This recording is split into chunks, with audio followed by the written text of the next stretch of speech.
Hey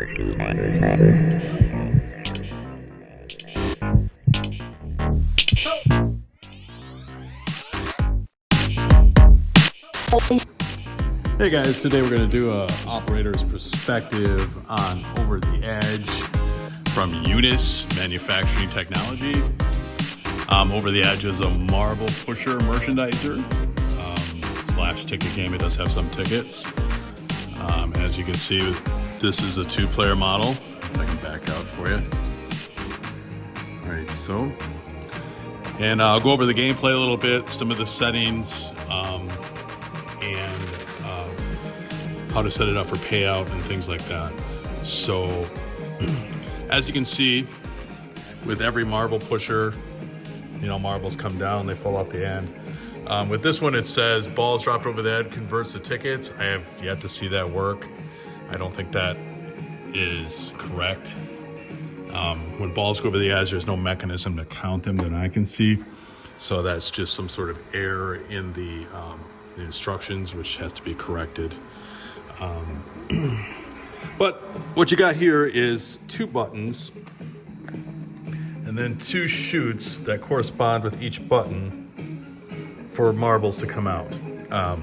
And then each little side will have a wheel, like so, that has that you can time the balls to drop to. So what we'll do is I'll put some credits on.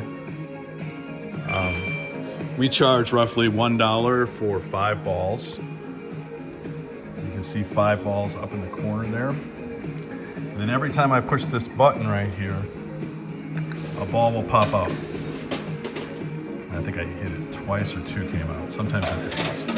And then when a ball falls down through here and hits this X right there, you'll get whatever's on the wheel at that time. So what you want to aim for is ideally the bonus spins or like a ton of balls.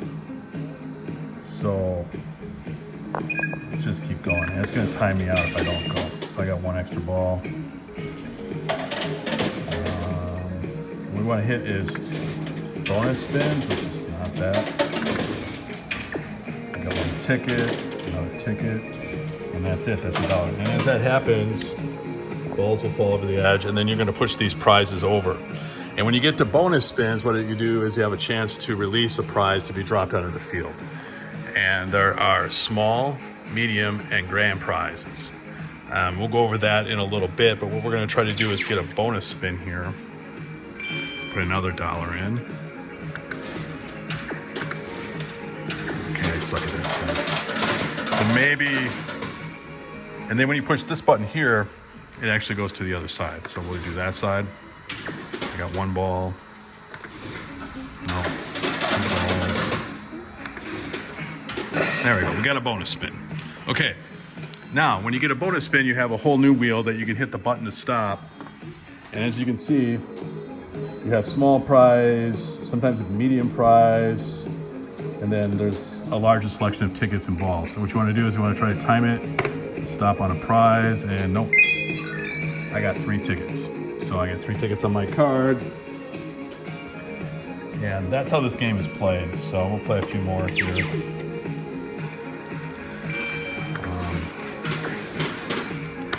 And you can rapid fire this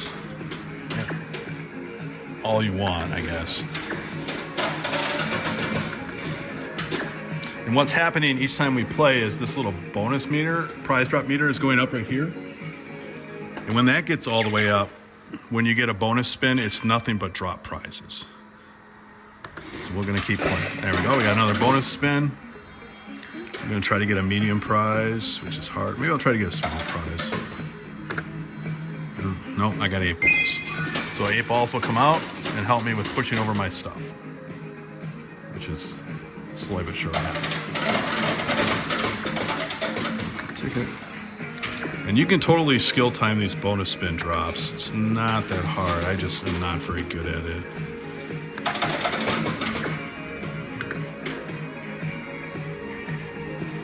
I'm trying to put more. Now I'm already on my like $5th here.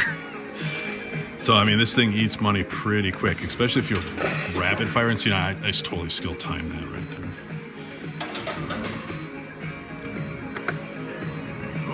Oh, come on. Bogus. While that's happening, I'm going to try to stop the other side. Now, you may want to play a certain side based on where all the prizes are, too. As you can see, this side is closer to having something fall, so I'm trying to play on the left side. Oh, and it says right now, bonus prize drop meter is ready. So the next time that we get, when you see the ready flashing like that, that means it's going to give it to you early. So all we have to do now is get a bonus spin.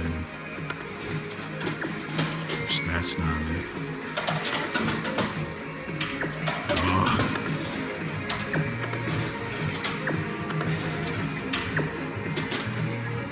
Okay.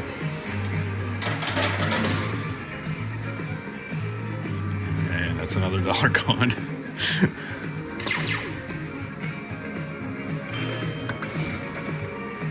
That wasn't even close. As you can see, every once in a while it misses the switch too.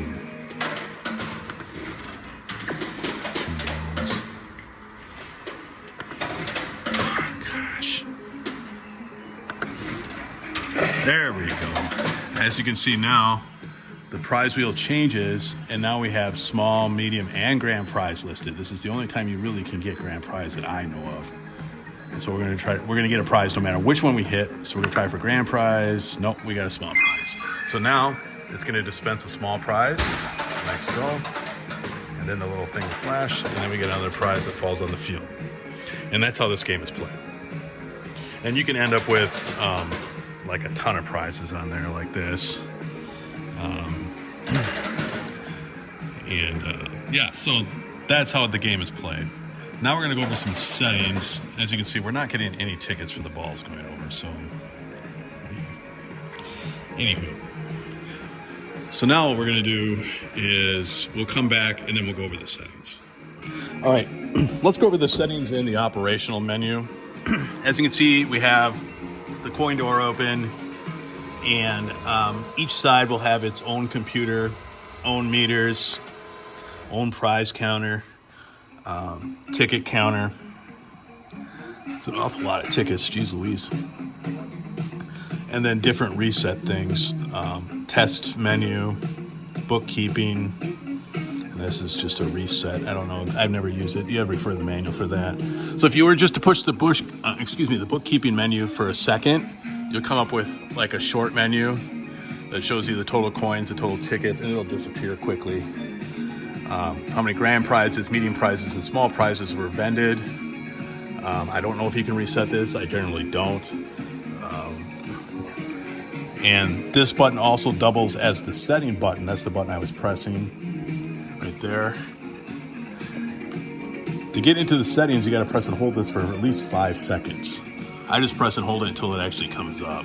It seems like it's longer than 5 seconds. There we go. And now we're into the settings, and this is where it gets fairly complicated. This machine is so bright. Hopefully you guys can see these. Turn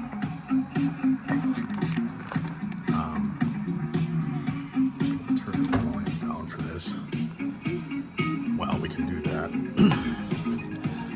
Then what you got to do is the bottom button will cycle through like this. Test button. And then you can go into basic settings and you have if it's got free games, which is probably free play. Pat's game, I have no idea what that is. I mean, that's credits per game probably. You got a $1 bill of validator bonus, balls per game. This is where you would set the balls per game. It's 5, that's what we have it set at. Demo music.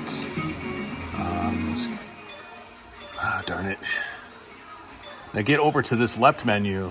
To select something, you would press the reset button, which doesn't make any sense, but then it never does. Let's turn this demo music off. Then you go down and then close. And it's probably not going to do anything until we save it. So you can do the volume, the background music volume, permanent pusher. I'm assuming that means if the pusher is constantly pushing all the time. Like right now, the ledge will shut off to save the motor, which I leave it that way. Mercy tickets, obvious. And then I'm pretty sure this is auto percentage, but I'm not entirely sure.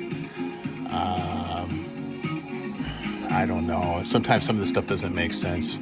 I don't mess with that. So we'll go back. And then what you really need is the customized settings. So we're going to go into that. And then you can select your box payout difficulty, which we have it on difficult. I don't even know what there's easy, normal, medium, hard, difficult. Okay. Now it says 60 coins for inserting 100. Bizarre, it didn't say that last time I adjusted it. Okay, editor's note here. I noticed why my payout changed in this video from where I had it initially. When you go into this box payout difficulty setting thing, those are actually presets. So when you change those around, it's actually going to change all the values down here in the lower section. So just be a note of that. That's why I went from my set 37% to 60, and I was like, what the hell's going on? It's not a saving thing. It was actually, this will actually reset all the values below it. So be careful of that. So these are just presets. So when you select through them, it's going to change everything down here with the exception of the values. So just a little quick editor's note. Back to the video. This thing, I swear to God.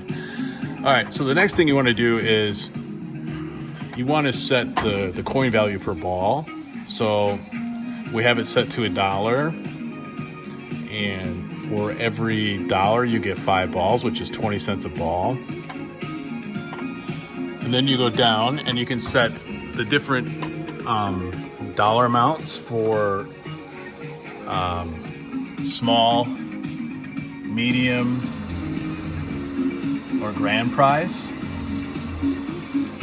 And at the top here it'll say prize out values while inserting 100 coins. And what that means right now is that the game is at 60% payout, which is not good.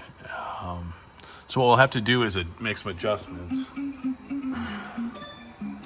that's not the way I left it, which is very bizarre. Super spin rate.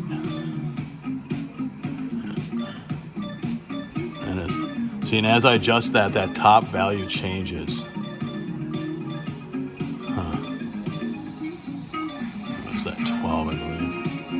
So, yeah, see, the spin rate went up. I adjusted this down.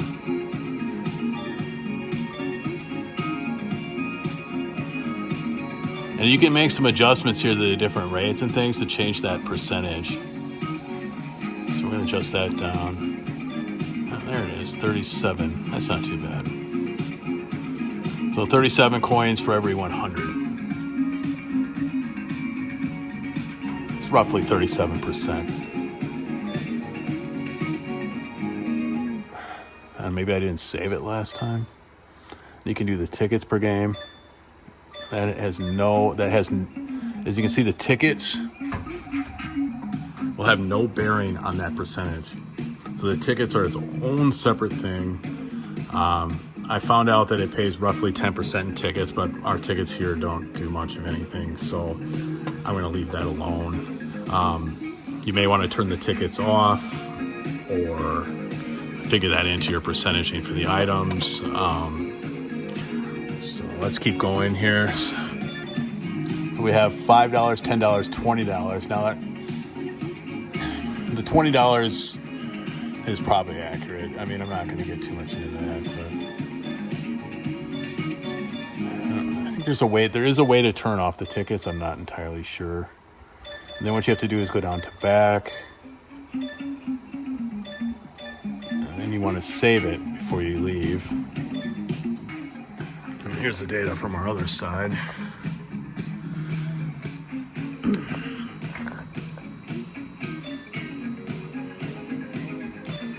This button configuration thing is really strange.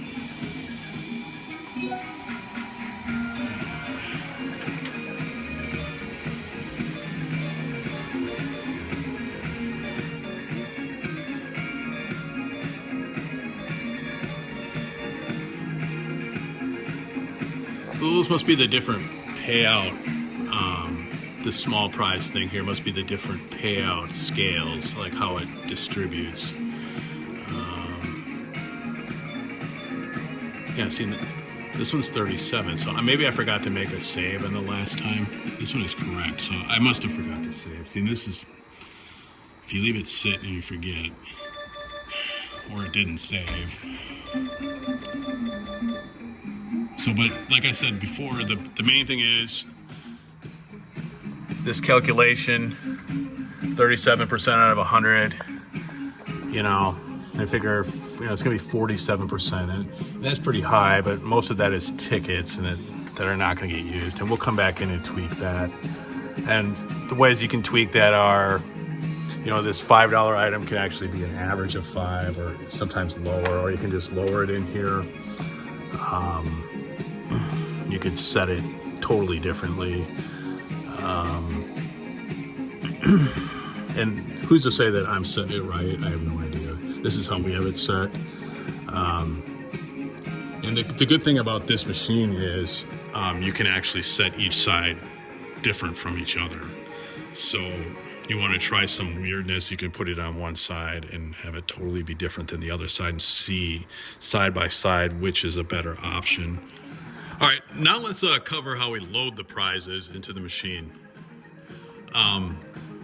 UNIS actually recommends taking the back door off to do this. For us, that's not feasible because there's games in an island here and it's just a pain to get back there. So what you need to do is, I don't actually have a prize that's run out, but what we'll do is we'll pretend that this one is run out right here. And you can see that there is this guy here. What you gotta do is there's a little lever on the back here, right here. You push down on this, and then you can slide this thing anywhere you want. So you can see it's right there. You push down on that, and then you can just slide this thing to where you want it. So you push it all the way back, and then you load your prizes. Now there's a prize sensor right here with an opto, and what it's looking for is something to pass this to know that something's dispensed. So whatever you do, it needs to be at least this high of an item. And this Minecraft box here barely just covers it. And we've had some issues, like we bought these goofy little things, and they are not quite tall enough. And the same issue with these Minecraft boxes here, I think, is what's happening. That's why we got a couple, these Mario Karts. I'm sorry, not the Minecraft. Those Mario Kart boxes, just a little bit too small. Another thing I've done is I've made these plastic pieces that can rest alongside here that you can just put in here that keeps smaller items from bunching over. Like, see how these cups are doing this? If you have especially round items, if you wanted to put something there that's round instead of a box, like these little minion guys really should have one. Like these scented candles or these scented slime things. You know, what this does is keep it from moving over, and it doesn't get in the way of the arm, which is really nice. So what I should do is I have a couple of these. I'll put one of these in, and then I try to fill it all the way up. It goes through stuff pretty quick. So we'll do that. And these actually work like this. You just gotta make sure it doesn't hit the item next to it. It will actually trigger the sensor. So that's that. We do something different for the grand prizes. We have gift cards in there. And then our collectible game cards. But for the most part, we'll go into the setup of the payout and stuff like that after this. But one thing you do want to watch out for is what happened here with this is when there's actually a little lip right here. And sometimes these boxes will get to the bottom underneath the marbles, which does not happen very much. And then it will never come out, and we don't want that either. And we ordered these bags by mistake, so I put them in cups like this, and it'll dispense out of the cups, which is also very helpful. So I've tried a few different price points, and that's why we have some of this candy stuff and some of these cheaper items. I think we're finding the sweet spot in what items we need to have and the prize values, because this thing, You can set it to do a lot of different things, and we'll get into that in the next segment. But it's not like you can't put like $1,000, like $100 item in here. It's just going to pay it. It's not going to. You can't just set it to never pay this after X many balls or something. You can't do that. So what you have to do is just understand how it pays out and stay within the guidelines, and you should be okay.